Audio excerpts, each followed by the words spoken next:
और आप सभी को बहुत बहुत धन्यवाद, specially professor Sarfaraz Alam, professor Tripathi, professor Rana and Appalaji and Seema. Thank you very much for the invitation here. In fact, my reason of coming here, I think more importantly is for myself to learn from this particular exercise, which is very exciting, and I sincerely want to know about Banaras. So I thought when Professor Sarfaraj extended me the invitation, I thought I should not miss this opportunity. So thank you once again. I am a geographer, but I also did my professional planning, and I spent quite a lot of time doing professional work. So streets always excites me, and so therefore maybe my approach is going to be more in terms of talking about planning strategies, but 3 things or 4 things I thought I can do in this particular presentation is, one, not to see a street in isolation. Maybe it may be worthwhile as an approach to in order to understand the city, street, it is also important for us to understand the city, especially the street systems.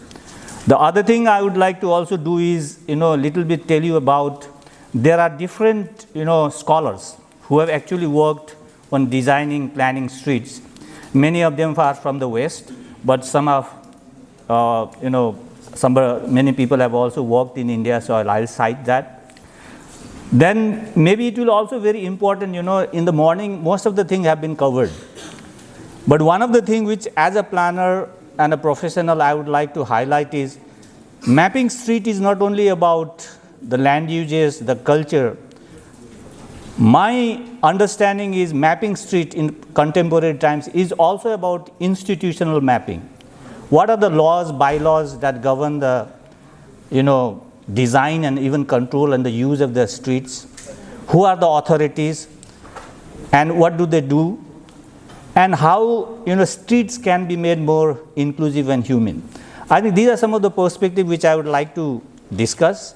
Within the time, I have many pictures. I'll reduce my talk, but it is important, I thought, to give you some perspective on the cities. So, one is, when we talk about streets, I don't want to differentiate it here between road and street. I'll come to that later. But many a times we tend to differentiate a road and a street. Right now, I'm taking both as the same. So some of the fundamental questions that needs to be asked as a geographer, as a planner is, what is a street? Is it a one single lane, or it is a part of the network and also connects the nodes? How does it evolve, or somebody plans it? And as I said in the morning also, people were talking about Banaras, long history. Naturally, it has evolved over a period of time. What are its functions? Is it just mobility, moving people, moving carriages, or is it something more than that? Culture, economics, identity, public spaces, or religious places, what is it? I think, and it is much more complex. As the economy advances, the complexity of streets also advances. How does it help you understand the city? And I think as a geographer, this is very important. So if you look at the street in isolation, it's easy to characterize them, but what are its connection to the city, its history, its morphology, the form, and the future? I think future, it is important to get into the past. History is important, but I think we also need to learn from history and project where we are going. I think that is also important.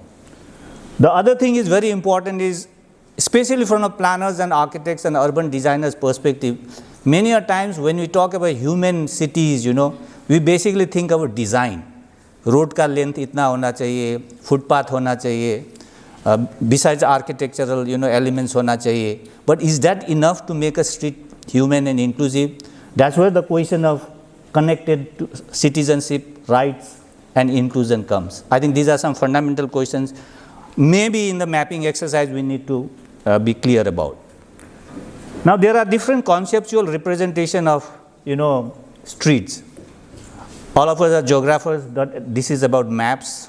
We know different cartographic techniques. We can do it. In the morning, we heard about NatMo.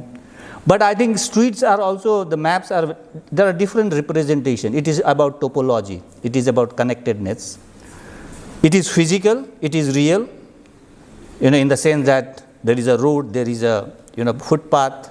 We encounter them. So that's important. These days, it is also digital and virtual. And that's how many of us move, right? So we cannot ignore that. What does it mean?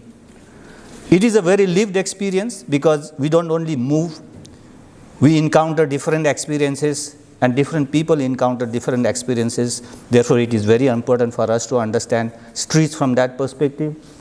And it is also cosmological. And especially, by the way, I'm not going to talk about Varanasi, which is one of the cities which we know about the cosmological representation, but I am also not very knowledgeable about Banaras, but maybe I'll give you some information about how does cosmology determine the street networks and the city form.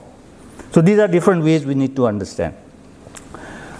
Now let me take you through some very interesting streets and of different cities all over the world.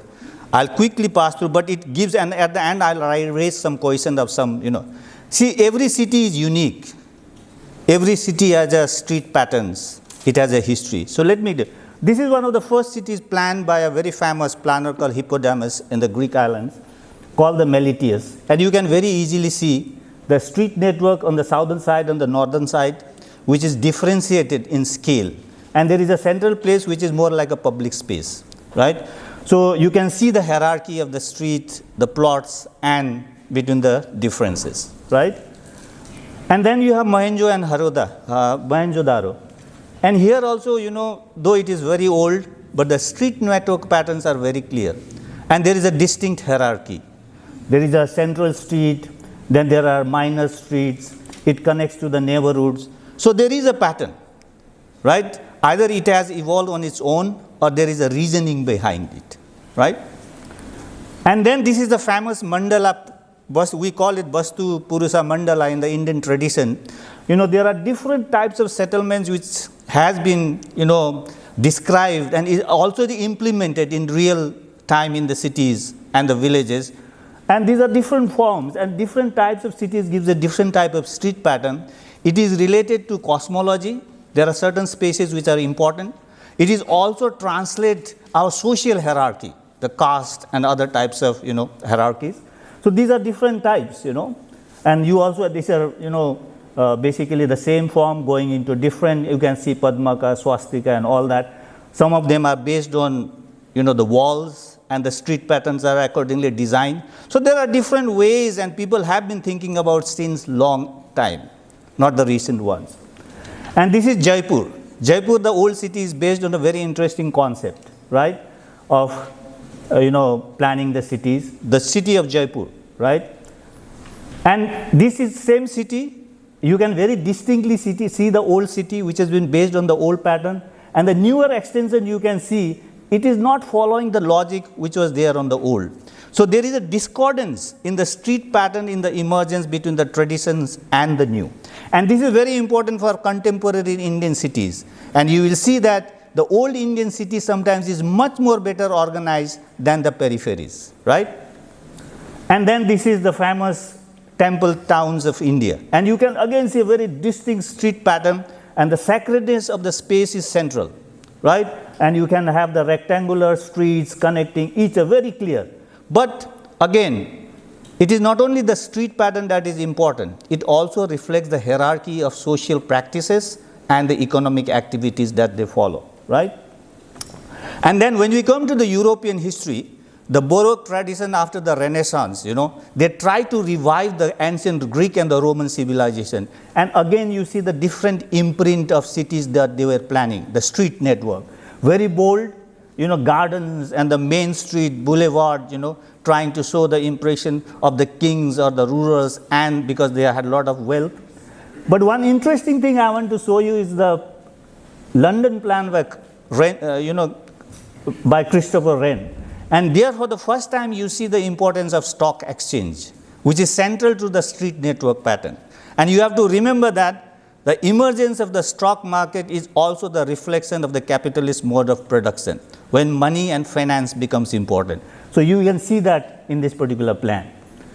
And then this is a famous Paris. And why I am showing you this is, streets have not only been used or planned to help people move around, but streets have also been used by the dominant power to dismantle and destroy existing settlements.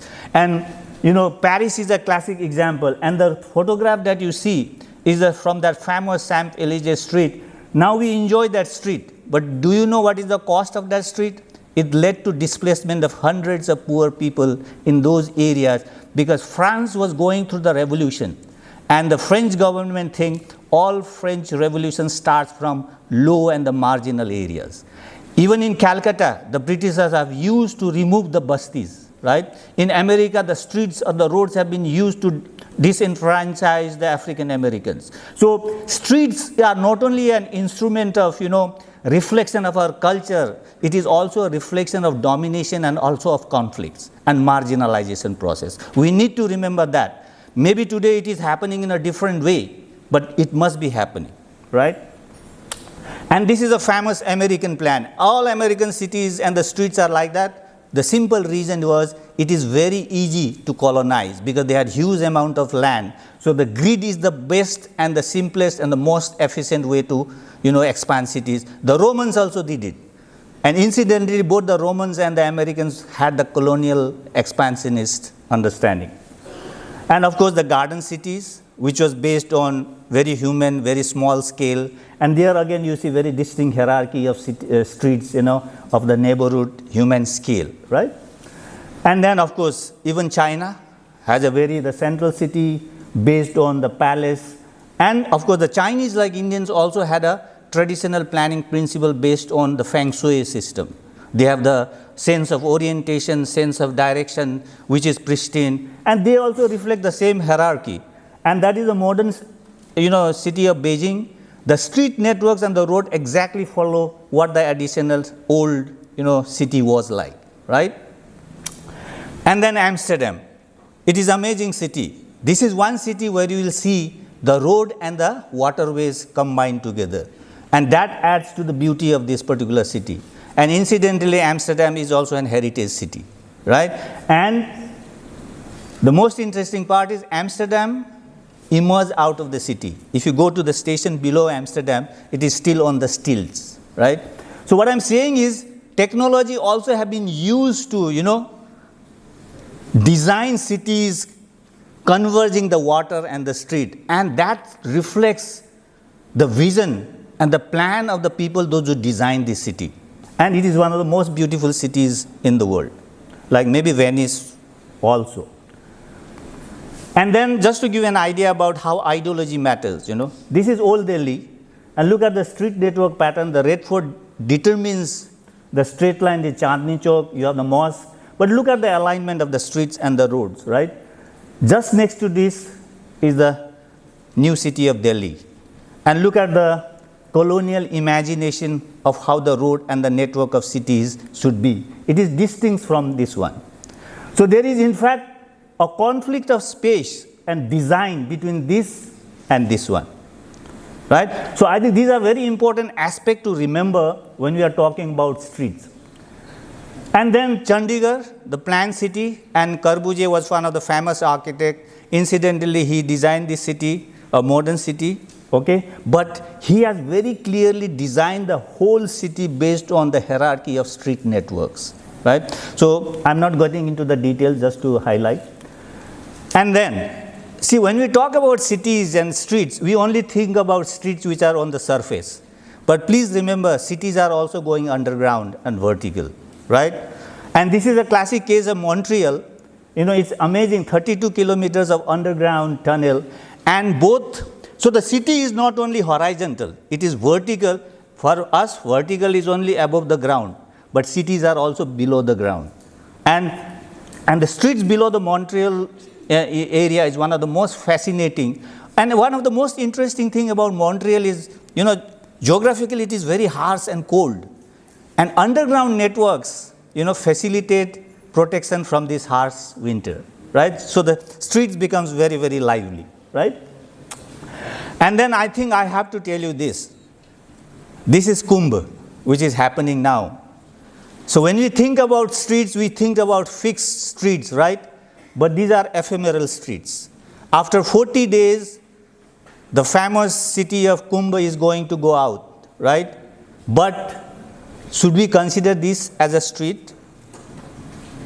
Of course, not in the permanent sense, but certainly in terms of ephemerality. And it is also based on the principles of, the cosmology and all that. So in a way, these are different typologies of city is important. And for this, I think as a method I would like to emphasize is, even if you are planning a one lane or a one gully or one street, it is very important to have the larger aspect, the larger understanding of the city's network of system. Otherwise, it is not going to, you will identify the character, you may give a cultural attribute to them, but streets are also beyond that. Streets also facilitates mobility, right? That is one thing. Same thing. Now, what insights do you get from this, all the maps? And there can be hundreds, every city has adapted. I have not taken the Mayan and the Himalayan cities and all, they have their own adaptation. But broadly what you can see is, street determines the urban form, how the cities are going to, and urban form and streets are also, it may be determined by different types of ideologies. There is environment involved, because even the militias, the Ujjain Pand, was also they have adaptation to hilly areas and all. So environment certainly determines. Morning also it was talked about. Army and strategic is very, very important. That is we cannot deny. And in a way, the streets are the palimpsests of that particular space, layers and layers, right? But it also has cosmic representation. That's what we discussed. And some cities have maintained it, some may have destroyed it. And now the question is whether we need to maintain that or not is a question that we need to debate, but certainly it is important. But the most important thing about streets is about hierarchy. It is about power and it is also about representation. That is one of the most central questions we need to understand, right? So that is very clear from this map.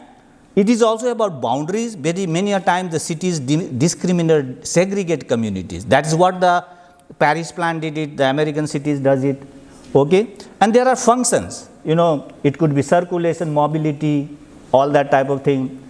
And are they public space? This is very important. Most of the time we think streets are public, but there are also private streets, and there are even hybrid streets, right? And in cities like, Indian cities which are so much complex, there is already a possibility the public and the private are overlapping. And how do you, and that's why the property disputes, and that's why, the governments find it very difficult to acquire some land to develop it. But that is a reality, right? Then technology, of course, and then institutional modernism, right, mechanism. But one of the most important things about streets is intersectionality. Now, why I am telling you this, as a planner, when I design a street, I tend to homogenize the pedestrians. I assume every pedestrian is walking and they are the same. But no, they are not. Men and women are different. A disabled man is different from a disabled woman, the way they move in the street. An old person, old man, a middle-aged man, and a young person navigates the streets in a different way. So from a functional perspective, if you don't understand the intersectionality of who are the people who are using it, then we don't design or plan cities well. So therefore, for me, the concept of intersectionality in street design understanding is very important. Now let me take you to, what happened? There's something happened there.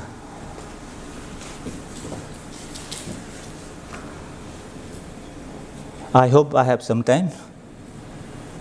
Is it? No. I'm going 5 minutes. Okay.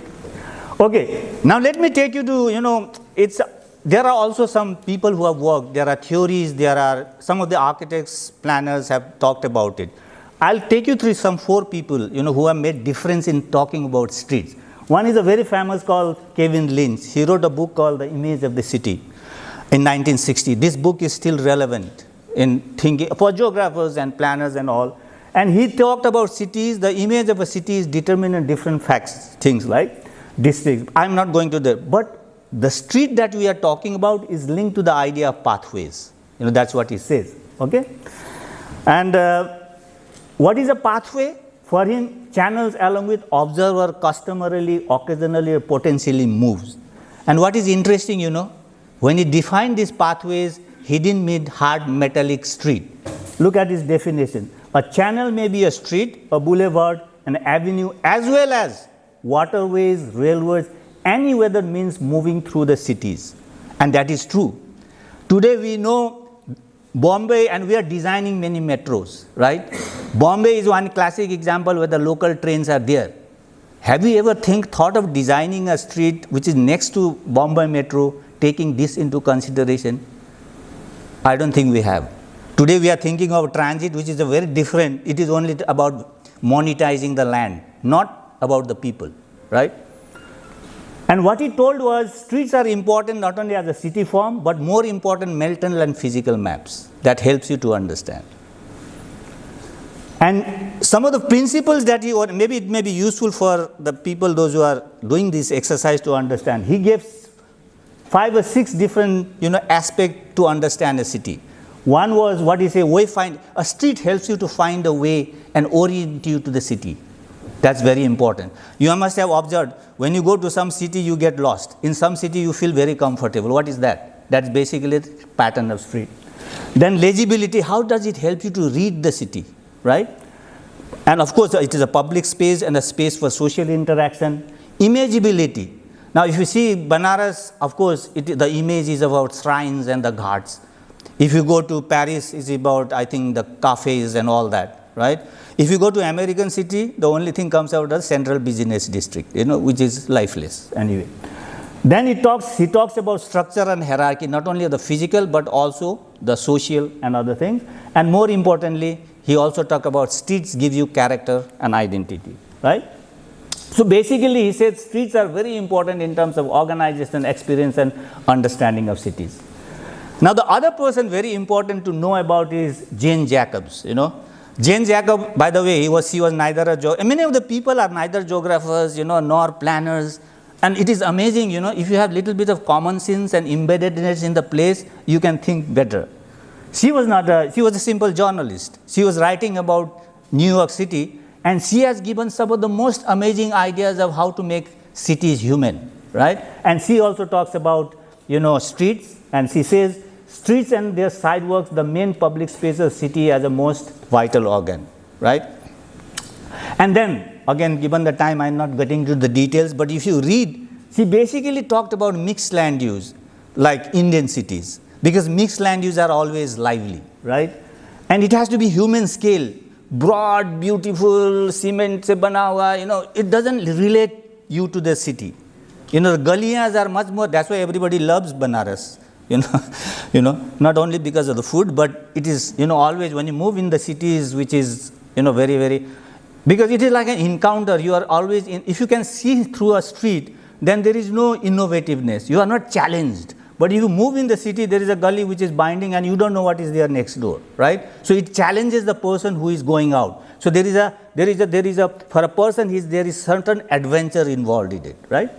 So similarly, she talked about compactedness, accessibility, and many other interesting things. So my suggestion is maybe you guys can read it and it will help you, right? Then the other person who talked about street is Alan Jacobs, and his great book is The Great Streets. Of course, it is little Western, but what I want to send the message is basically they are talking about streets which are human in nature, the scale, the diversity, with challenges you and all that. And therefore, what he says is, if you want to design, better public design, there are magics, but which magics has to be based on the historical context, the visual connectivity, intersections, That's why I think all Europeans, when they come to Indian city, they love the city because of the complexity, right? Of course, provided they can navigate, And then Patrick Geddes. Patrick Geddes, I'm very fond of him. You know, most of us don't talk about Patrick Geddes, but Patrick Geddes is one who has invested so much time in Indian cities, and he's one scholar. Again, by the way, he's not a geographer, he's not a planner, he's a botanist, right? And of course, with so lot of interest in the cities, he developed gardens in Edinburgh, London, you know. He has done an amazing, he did a lot of planning for India, and one of the seminal document is in Plan of Indoor City. You know, he did it in the 1920s. And you know what? He loved Indian cities because he was against the Western city ideas. He said that small roads, you know, opening up, trees, you know, are very important. But one last thing said that, you know, restoring the old village life in the mohallas or the neighborhoods. You know, it is very important. Even today, when 70, 80 years down the line after independence, we call ourselves modern, but our village roots are still intact. Go to Delhi, in any old city, Katra or any other place, our village roots are still there. In the 1920s, Patrick Geddes understood this, right? The customs, the traditions. So therefore, the opening and importance of the small scale interventions. And his detailed ideas are very interesting. Again, I'm not going to get into the details. He talked about curving lanes, the importance of curving lanes in the cities, open space, greeneries, trees. You know what? He was one of the person who said industries are meant for religious, you know, processions, you know, that is part of their everyday life. So if you make cities only for, you know, vehicles, and if you ignore them, then the city becomes dead, you know. So some of this interesting, and another very interesting idea of, you know, as a geographer, we need to understand, he was the first one to give this concept of what is known as diagnostic surveys. Maybe you guys are going to do it, and conservative surgery. Today, what is happening in the revitalization movements all over the world?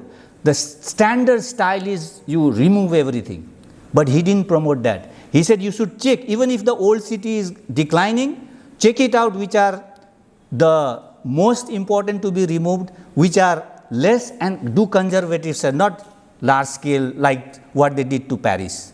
Okay, so this is one aspect which we need to remember. And this is a very interesting statement. To find extraordinary things, go to the ordinary streets. And I think it is very relevant for us in India. Why? Because what does our Indian streets do?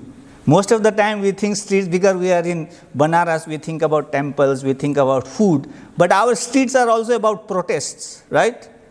It is a political statement that you are making. Think about Durga Puja in Calcutta. Where does it happen? Many of them happen on the streets. Think about Ganesh Chaturthi that is happening in Maharashtra and other places. It is on the street, right?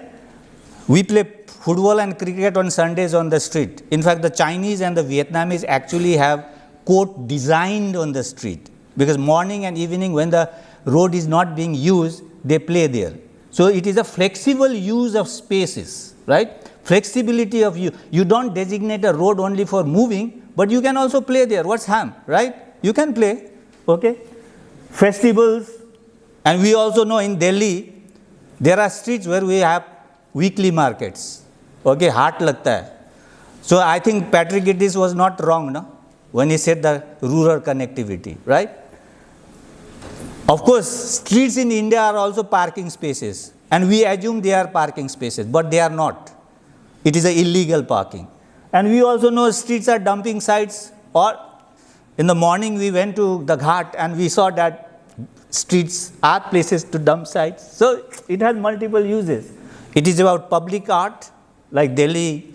Now there is a new movement in urban planning where the Delhi classic example is Lodi Garden. But in Banaras also we see that street arts, graffitis and other. It is about marketing. Why do you think that all the corporate guys are making money? Because that's why they advertise. So streets also are places of consumption, right? So culture is important, but still it is the orientation to market is also important. And again, I said many other things, but the intersectionalities of groups, land uses and all are very important. So of course, what are the other things that we can do? It is multi-purpose. Every name, streets have a name and a designation identity. It is about formal, informal, legal, illegal, and again the intersectionality. And that is where I think the concept of conflict is very important, So this is what. Now let me go to, so these are the things what is happening. What are we doing in terms of planning? There is a very famous guideline. I think again this is a document which everybody should refer, even if you are not planning, but that is what the state does it. There is a guideline which says कहाँ पर क्या road का hierarchy है, कैसे design करना है. We may not agree with that, right? But it is important to go through this. This is a guideline. I am not going to go through it. It talks about lot of street planning exercises and all that, right? Traffic क्या होना चाहिए.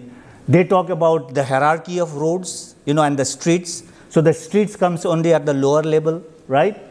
And different types of streets. Streets can be residential, street can be commercial and all that. But more importantly, this is one thing which I want to emphasize, which I don't think it was emphasized in the morning. I'm saying that institutional aspects are very important for us to understand. Just because there is a street doesn't mean it is not being managed by somebody. There is a municipal corporation, it is governed by the master plan or the development plan. How is it? So when I suggest that if you do mapping, institutional mapping is equally important. Okay, so therefore I don't want to get into this, but I just want to show you which are the different acts that governs Indian roads and the streets. Okay, basically the municipal corporation acts are very important. So mapping has to be that also.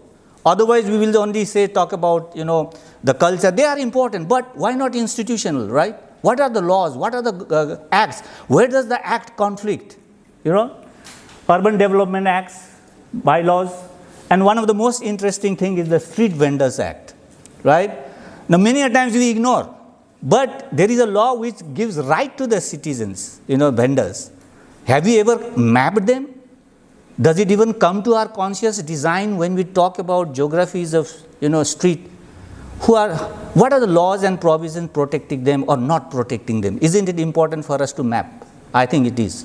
Then only we understand the cities, right? Then you have different unauthorized rent control acts. I'm not getting.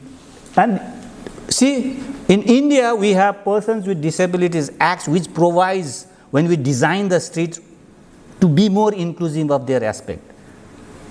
But should we not take into account when we do such mapping? Finishing. Just 5 minutes more. And of course, and there are other, let me get into this. And there are key informant agencies.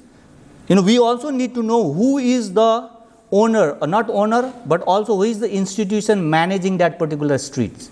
Because it is important for us to know the institutional overlaps, right? So, like say for instance, you must have heard, many a times in Delhi, the Resident Welfare Association, the gated communities, they are the ones who are deciding about the streets inside, sometimes even outside. Like they say that vendors cannot stay there. Who are they to tell that, right? So these are some of the things.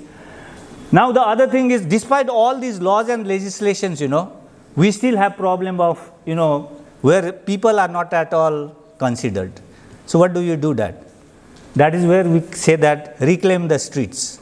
This was a movement we started in Latin America, where basically giving right to the citizens to use the street. In India it has also happened. There are 3 things happening in India. One is called the Rahagiri. Of course, I am not favor of, I am only telling you this is what happened, reclaiming the street. It was an organized movement. On Sundays, you block the street and people come and practice yoga and every day. That's of course little superficial, but still, that was a movement started, reclaiming. Pedestrianization. Pedestrianization, one thing which is happening in many cities in India, but is it inclusive? What are the design parameters they are taking? Right? Do they understand intersectionalities of people who are walking on the streets? I think this is. And another last one is the tactical urbanism, which is happening in many cities. It is based on Jean Jacobs' idea of this new urbanism. Okay, these are 3 things happening. This is example of Rahagiri. Some of the streets which was, very vehicle oriented, people have captured it one day and reclaiming the streets. Okay, not a bad idea, but if it continues for whole year, it is good, but one day it doesn't make sense, And this is tactical urbanism. This is happening in Guwahati, okay, where the small scale interventions through design makes the street much more pedestrian friendly. So this is happening. This is case of Delhi, before it was like this, now they have done little interventions and make it more pedestrian friendly, right? And Chandni Chowk again is a classic example of redeveloped area, okay, but these are some of the examples, but somehow they have not succeeded, right? And this is what are known as the high street areas, right? These are the high street areas where, which is again being designed, but these are very, very, only in those spaces where it is high income areas and all that. So these are some of the movements happening where people are thinking about pedestrianizing it. There are problems. This is Kochi, looks beautiful. This is Kathmandu. Kathmandu, I showed you an example because this is one city which still has human scale. I just want to show you this picture. These two things on the side, this was not designed by the planners. There is a resting place for people. This was designed by the community. And this is what happens when community owns the street, right? And look at them. It is very nice space, okay? This is, and another interesting thing in Kathmandu is the springs. They have still retained the springs along the street, okay? And of course, these are all things. So I think the last thing I want to tell you is, of course, it is good to reclaim street by design, but does design reclaiming means today we know the streets have cameras, our privacy is lost, identity state. So when we talk about inclusive street, is design the only parameter? So when we go for mapping in the street in this place in Varanasi, I would be very happy. How many street maps or cameras are there and where are they located and what functions do they provide? That will be interesting, For a sacred city like India where God is always watching you, there are also human intervention trying to understand your movement, right? So let me end here. Street mapping is, I think one of the things about mapping is every mapping has to have a purpose. Why you are doing it? If your purpose of the mapping is to do the cultural identification, that should be provided. If you have to resolve walkability, that is the purpose. So the purpose determines what mapping you have to do. Somebody said streets are not only permanent, it is seasonal. There are diurnal changes. It has evolutionary history. There are different ways to do it. I said intersectionality is important. And last but not the least, digital, I think somebody is going to talk, but nothing like observation. This is what Alan Jacobs have said. And let me end with this. I have learned more in the streets than any classroom. Of course, this is very metaphorical in the sense, but tomorrow since you are going to the street, I thought I might as well put this slide so that you may learn more from the street than from the classroom. Thank you very much. Sorry to wind up fast.